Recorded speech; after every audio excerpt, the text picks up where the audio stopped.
¿Cómo andan? En este rato vamos a hablar un poco del corazón del atleta, cuáles son las definiciones, qué modificaciones encontramos y cómo podemos usar las imágenes y todos los métodos disponibles hoy en día para evaluar sus características principales. Como perspectiva histórica, mucho más allá de este siglo que pasó, podemos hablar ya desde 1899, en donde a través de la percusión torácica se hablaba que los deportistas parecía que tenían un corazón más grande que la población normal.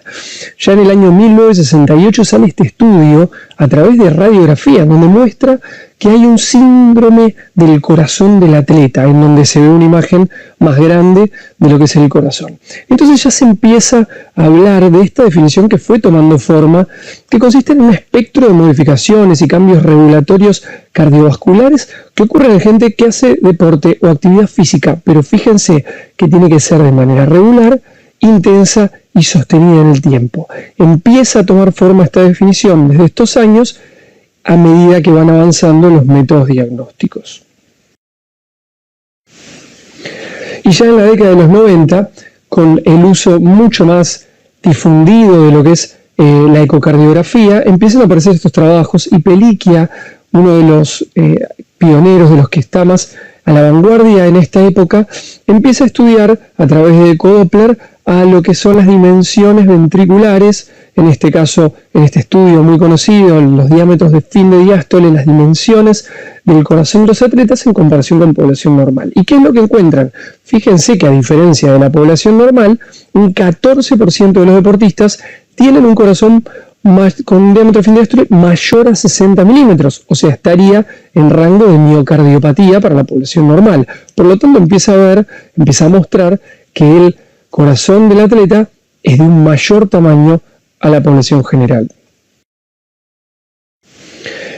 Y esto empieza a marcar alguna diferencia también en cuanto a los deportes, ¿sí? Estos atletas van a tener un corazón más grande, pero hay diferencias según el deporte que practiquen estos atletas. Los cambios más marcados se empiezan a ver en los ciclistas, también obviamente en futbolistas, pero el ciclismo, el esquí, el remo son los deportes que más muestran estos cambios, no así tanto como por ejemplo el ping-pong o el tiro o los deportes de caballo. Estos no muestran tantas modificaciones en los atletas.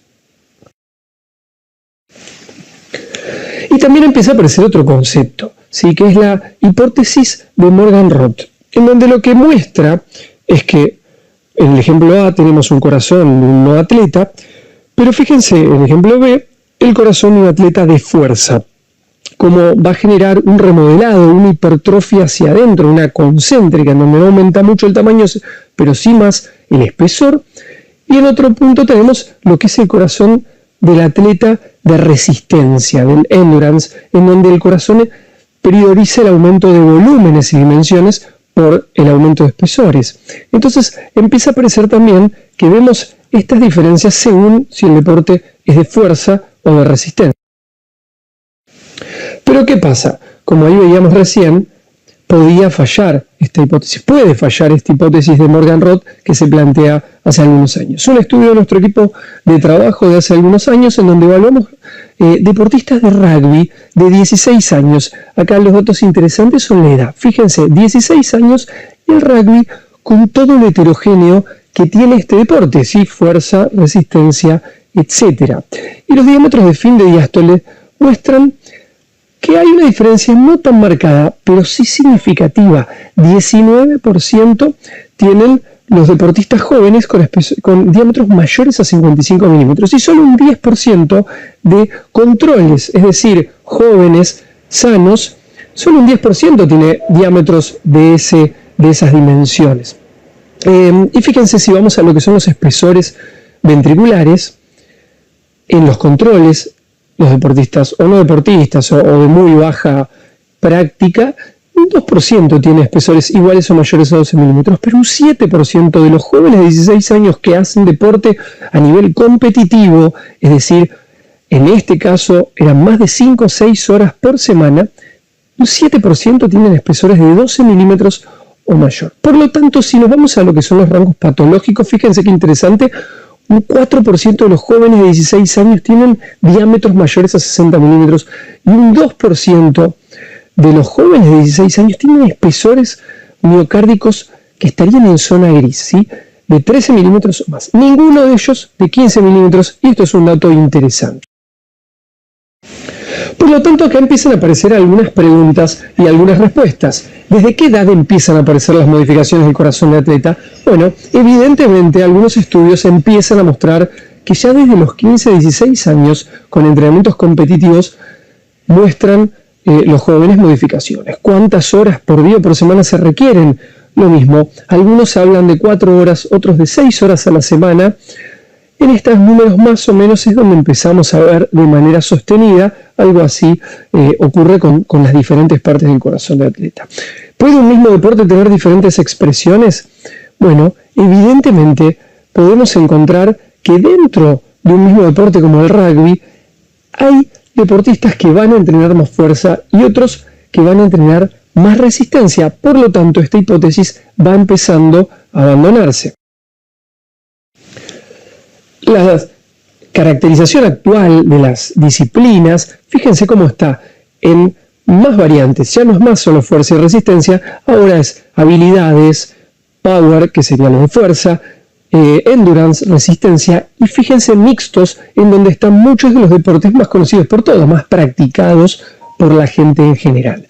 Por lo tanto, fíjense cómo esta hipótesis de Morgan-Roth se va desarmando un poco, porque tenemos mucha más variedad en los deportes y dentro del mismo deporte diferentes tipos de estímulo que van a actuar sobre el corazón de atleta. Por lo tanto, cuando hablamos de corazón de atleta, nosotros vemos solamente la punta del iceberg, en donde observamos un incremento de masa y diámetros e incluso una mejoría en la función sistólica, un corazón más grande y que anda muy bien. Pero atrás de eso tenemos un montón de cosas que nos muestran la punta del iceberg, ¿sí? Los cambios moleculares, factores modulatorios, señales intracelulares y todo un background genético que va a influir en todas estas modificaciones que van a ser la expresión final. Y esto es lo que encontramos, ¿sí? Cambios estructurales, que es lo primero que empezamos a observar, que es lo que más llama la atención, pero ojo, porque no nos olvidemos que los cambios eléctricos van a estar. Los deportistas tienen bradicardia, pueden tener arritmias sinusales, pueden tener bloqueos de primer grado y bloqueos incompletos también se pueden observar. Cambios funcionales, en el Doppler vamos a observar que mejoran un montón los parámetros de llenado e incluso mejoran las velocidades tisulares y un montón de parámetros de funcionamiento ventricular. Y no nos tenemos que olvidar, como dijimos, esto es cardiovascular. No solamente el corazón de atleta es el corazón, sino que también vemos cambios periféricos a nivel de mejoría circulatoria, mejoría en la captación de oxígeno de los músculos y también un mejor traslado traslado y de consumo del oxígeno. O sea, todo esto va a estar asociado para un mejor rendimiento. Y esto se va a traducir claramente, que siempre que hablemos de un corazón, de un atleta que se va a modificar, tenemos que entender que ese corazón va a funcionar mejor. Este atleta va a tener un mejor consumo de oxígeno, una mejor utilización de sus recursos cardiovasculares. Todos los estudios en la actualidad están demostrando que sí, claramente se va a ver un corazón más grande, con mayores diámetros, con mayores espesores y volúmenes, pero eso se tiene que acompañar prácticamente de manera lineal de una mejor utilización de esa energía, de un mejor consumo de oxígeno en las pruebas que se hacen, como por ejemplo en estos estudios. Por lo tanto, tenemos que considerar que hay muchísimos elementos que van a influir en el corazón del atleta, como estuvimos diciendo, el deporte, ni hablar, el tipo de deporte, el tipo de entrenamiento y el volumen, la cantidad de entrenamiento que haga. Claramente las etnias influyen. Nosotros quizás en nuestro país no tenemos tanta práctica de deportes, incluso tanta población de raza negra que practique deportes, entonces nos cuesta encontrar esas diferencias, pero claramente atletas negros tienen modificaciones mucho más marcadas en lo que es el corazón de atleta, en lo que es el electrocardiograma. Sí, obviamente el sexo de nuestro deportista va a influir, la edad ni hablar, la superficie corporal obviamente también en los parámetros generales. Y hay dos elementos los que vamos a tener que averiguar en nuestro deportista porque son fundamentales, que pueden afectar, que pueden generar estas modificaciones y nos va a generar un problema que son las drogas y las cardiopatías que se pueden meter en el medio y transformar este corazón de atleta en algo que no sea muy favorable. Un pequeño detalle que lo pasamos un poco rápido, que es un tema de una clase entera, así que vamos a dejar un pequeño tip. ¿Qué pasa el corazón de atleta en la mujer? ¿Es igual que el hombre? La realidad es que no. Los estudios están demostrando que la mujer no tiene una expresión tan significativa y marcada. Así, en general, los espesores relativos son menores. La aparición de fibrosis es muchísimo más rara. La calcificación de las coronarias es rarísima en las mujeres. Eso a nivel de imágenes, pero en el electro también tenemos menos modificación en los voltajes en QRS, ¿sí? No se afecta tanto los parámetros. Sí vamos a ver el QT corregido, que sí, eso es más frecuente en mujeres, y a veces las ondas T negativas también, pero los eventos clínicos son extremadamente raros. ¿Sí? La muerte súbita, eventos coronarios o incluso fibrilación auricular son muy raros que se desarrollen en mujeres atletas. ¿Cuál es la causa? Es un gran misterio hoy en día. Diferencias hormonales, diferencias de exposición, tipos de deporte, cantidad de estímulo deportivo sobre la mujer, son preguntas que aún hoy están en discusión. Por lo tanto, lo que nosotros vamos a tener que diferenciar es por qué en ocasiones hay una maladaptación de este corazón del atleta frente a los deportes.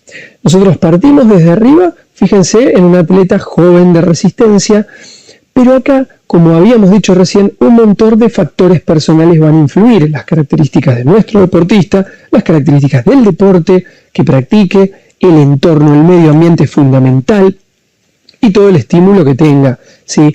Y no podemos dejar de lado algo que va a tener una influencia muy importante, fíjense a la derecha, la genética, las variantes raras de tipos genéticos, los score de riesgo poligénico que nosotros podemos hacer a través de las diferentes combinaciones que se puedan dar. Todo esto genético va a influir, y esto es lo que hoy en día se está apuntando, se está estudiando, y son los grandes avances. Sí, la genética en los deportistas es muy importante. Todo esto es lo que va a hacer que se vaya para un lado fisiológico, donde se mejore la capacidad física, mejore la sobrevida y haya menor efectos, eventos coronarios o incidencia de eventos cardiovasculares, o hacia otro lado, al de las complicaciones cardiovasculares, como por ejemplo arritmias ventriculares en los corazones de atleta, aumento de calcio coronario, fibrilación auricular, disfunción sinusal o, en el peor de los casos, lo que obviamente queremos evitar, la muerte súbita de los que practican deporte.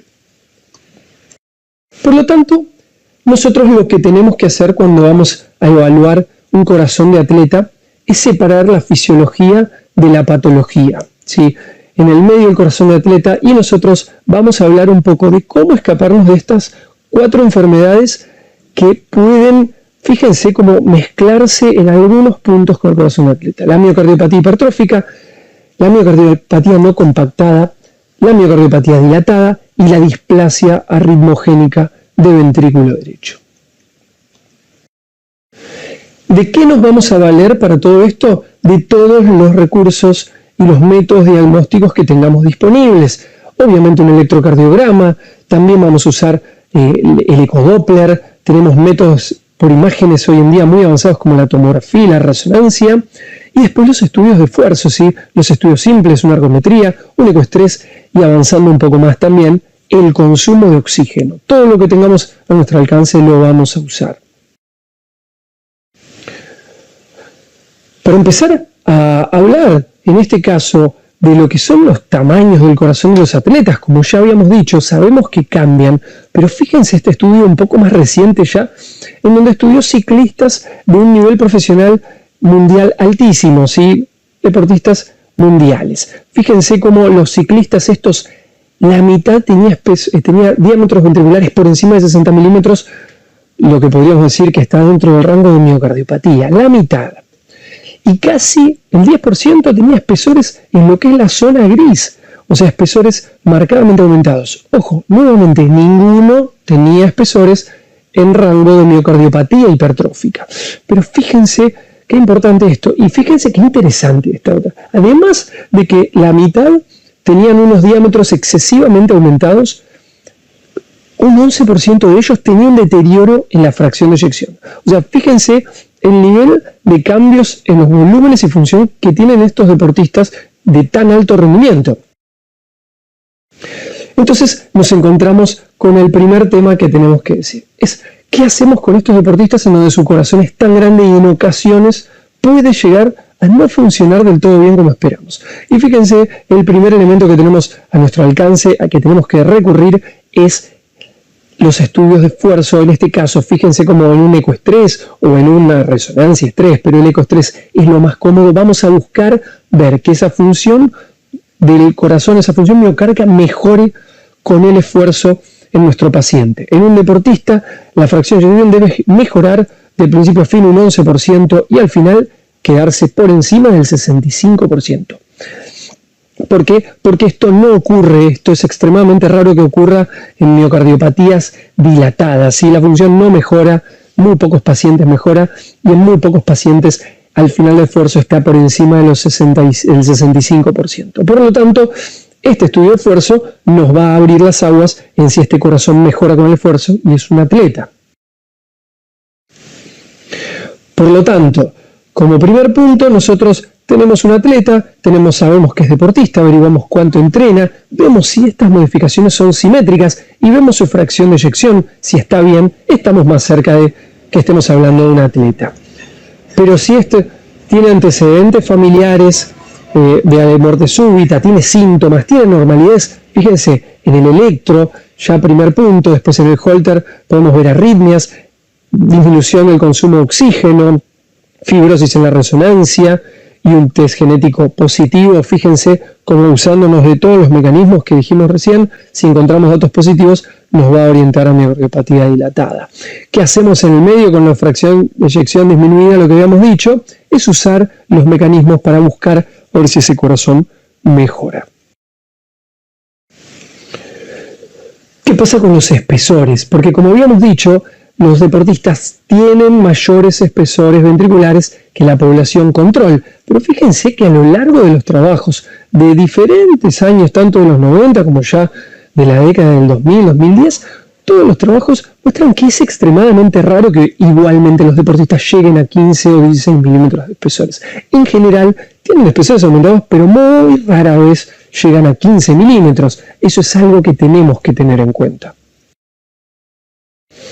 Pero ¿qué pasa si llega a 15 milímetros, 16 milímetros o más? O sea, entra dentro de lo que es rango de miocardiopatía hipertrófica. Bueno, tenemos a priori hoy en día la resonancia magnética usando el T1 mapping que nos va a permitir medir el líquido extracelular. Y fíjense cómo en un paciente que tiene un líquido extracelular en una poca cantidad menor al 22,5% prácticamente descarta miocardiopatía hipertrófica en estos atletas. O sea, espesores aumentados con poco líquido extracelular, estamos un poco más tranquilos.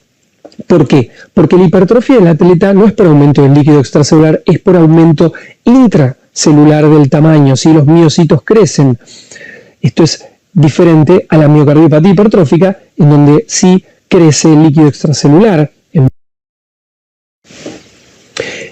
Y entonces lo que vemos acá es justamente esto. Si nosotros llegamos a un extremo que es el de desentrenar a nuestro atleta, que tiene que ser en situaciones límite, digamos, cuando ya usamos todos los mecanismos diagnósticos disponibles, lo desentrenamos, va a disminuir el tamaño de su miocardio, porque el 90% se ve que disminuyen a los 3 a 6 meses del desentrenamiento, porque justamente el desentrenamiento achica los miocitos. ¿Sí? Si fuera una hipertrófica, por ejemplo, no va a disminuir el volumen extracelular, por lo tanto va a seguir esos espesores siendo patológicos. Esta es otra forma de diferenciar esos corazones. Por lo tanto, ¿qué pasa con un atleta entonces que tiene aumento de los espesores miocárdicos? Nuevamente, vamos a buscar si este aumento de los espesores y los volúmenes son simétricos. Vamos a ver cuánto aumentó, ¿no? Si estábamos en la zona gris, entre 13 y 15 milímetros, pero no alcanzaba estos valores de miocardiopatía hipertrófica. Vamos a ver la función. consideramos el desacondicionamiento y vemos también parámetros de mediciones de velocidades tisulares, de funcionamiento de ese miocardio que sean normales. Todo esto nos va a acercar a estar hablando de un atleta. Pero nuevamente, fíjense usando los mecanismos diagnósticos que podemos tener a nuestro alcance, si tiene antecedentes familiares, síntomas cardiovasculares, anormalidades en el electro o hallazgos en la resonancia como fibrosis, obstrucción al tracto de salida en el ecodoppler, presencia de arritmia, ya sea en el Holter o estudios de esfuerzo, y hablar de test genético positivo o bajo consumo de oxígeno, entonces quizás tengamos que hacer más esfuerzo para diferenciar y que esto no sea una miocardiopatía hipertrófica. ¿Qué pasa con el ventrículo derecho de los deportistas? ¿Es igual que la población normal? La realidad es que no.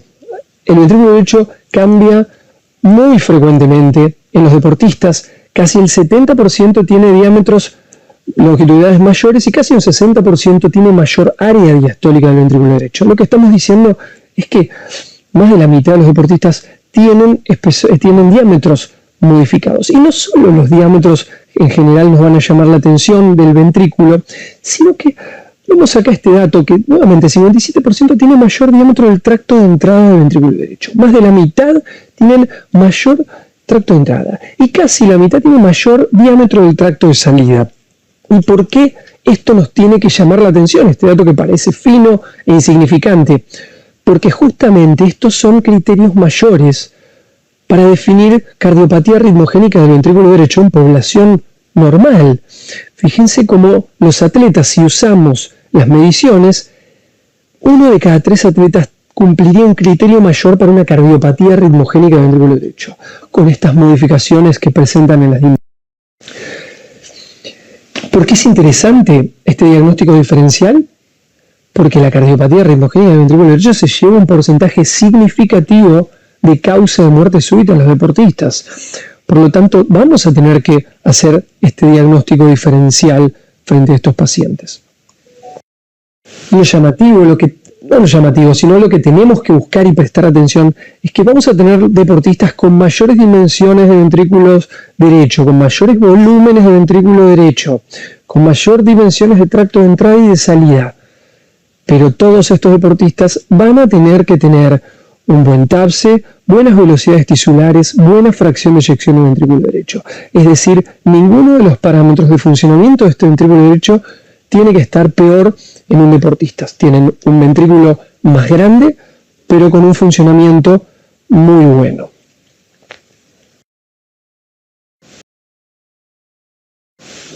Por lo tanto, ¿qué hacemos entonces con un atleta que tiene las cavidades derechas dilatadas? Bueno, identificar esta simetría, que todas las cavidades estén grandes, no solo las derechas, sino también las izquierdas, que la función sea normal, como vimos todos estos parámetros, que el electro sea normal, ¿sí? Es normal tener criterios aislados de hipertrofia en el electro, pero sin otros hallazgos. Si empezamos a encontrar estos hallazgos de un electro anormal, como T negativas que se extienden más allá de B1, B2, ¿sí? Que el atleta presente síntomas cardiovasculares, que haya antecedentes familiares, como siempre dijimos, y nuevamente arritmias en el electro, fibrosis en la resonancia, características patológicas en el ecodoppler y ni hablar del test genético positivo. Pero también tenemos que tener en cuenta que hoy en día se está estudiando mucho que la adaptación al ejercicio fisiológica puede generar estrés en el ventrículo derecho, fatiga y remodelado ventricular, que en ocasiones nos pueden dificultar más todavía la evaluación de este funcionamiento del ventrículo derecho. Por lo tanto, no es una tarea fácil. ¿Y qué pasa con las trabéculas en los deportistas? ¿Qué pasa en la población general y qué pasa en los deportistas? ¿Cómo hacemos estos diagnósticos de miocardio no compacto? Fíjense que 1.4% en este estudio de los deportistas mostraron trabeculaciones excesivas en el ventrículo izquierdo, ¿sí? Es un número no insignificante. Lo que sí es insignificante, que de esos porcentaje de los deportistas, un número muy bajo cumplía criterios estrictos de miocardio no compacto. Por lo tanto, vamos a ver trabeculaciones en los deportistas, pero casi todos, la gran mayoría de esos, van a ser fisiológicas, podríamos decir. Solo 0,1% en este estudio cumplieron criterios de miocardio no compacto. E incluso hasta es en ocasiones un porcentaje menor todavía. ¿Sí? ¿Qué serían los criterios? Hoy en día criterios de relación entre la parte no compactada y la compactada es 2.3 veces en resonancia magnética o de el doble en el ecocardiograma. Es decir, tiene que tener el doble de lo no compactado en relación a lo compactado, como se puede ver ahí en las imágenes de eco que están al costado. Y cuando un deportista nos tiene que llamar más la atención su no compactación parcial de ese ventrículo, bueno, cuando hay historia familiar específica de miocardiopatía, cuando hay una caída en la fracción de eyección significativa, cuando hay un test genético positivo, obviamente, cuando el espesor del músculo está muy adelgazado por debajo de 5 milímetros, cuando el ejercicio es patológico y presenta arritmias, o cuando la resonancia magnética muestra otros hallazgos de fibrosis que nos van a prender la alarma. En esos casos tendremos que prender nuestra atención. Por lo tanto, ¿qué mensaje nos llevamos a casa de todo esto que estuvimos viendo? El corazón atleta es una entidad en sí misma y requiere una evaluación experimentada. Hay que ver varios corazones atleta para que nos llame la atención cuando encontramos en ocasiones corazones muy grandes, ¿sí? De más de 60 milímetros. Cuando estamos acostumbrados a verlo, ya no nos va a llamar la atención. Y esto es muy importante porque, como vimos, tenemos que diferenciar si esto es algo fisiológico en una persona sana o es algo patológico que está empezando a complicar o potencialmente a traer complicaciones. Siempre tenemos que considerar que las adaptaciones en deporte deben acompañarse de un entrenamiento acorde. Es decir, ir al gimnasio una vez por semana es muy poco probable que genere un corazón atleta. Ahora, si un deportista, mismo cualquier persona recreacional, va 2 horas por día al gimnasio los 5 o 6 días de la semana, bueno, puede ser que veamos alguna modificación. Presencia de síntomas o antecedentes familiares.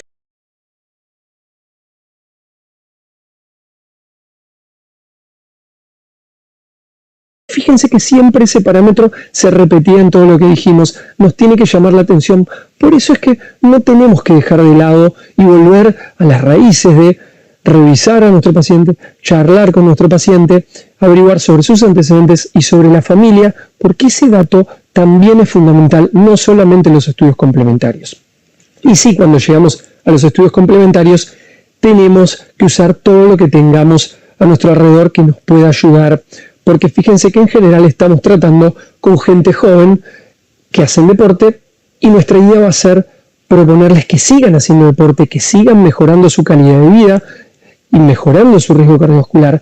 Lo que vamos a querer es eso, no vamos a querer lo contrario, por lo tanto tenemos que estar convencidos, ofrecerle todo para que hacer un diagnóstico correcto y poder ofrecerle que siga en la práctica del deporte. Muchas gracias, espero que les haya gustado la charla.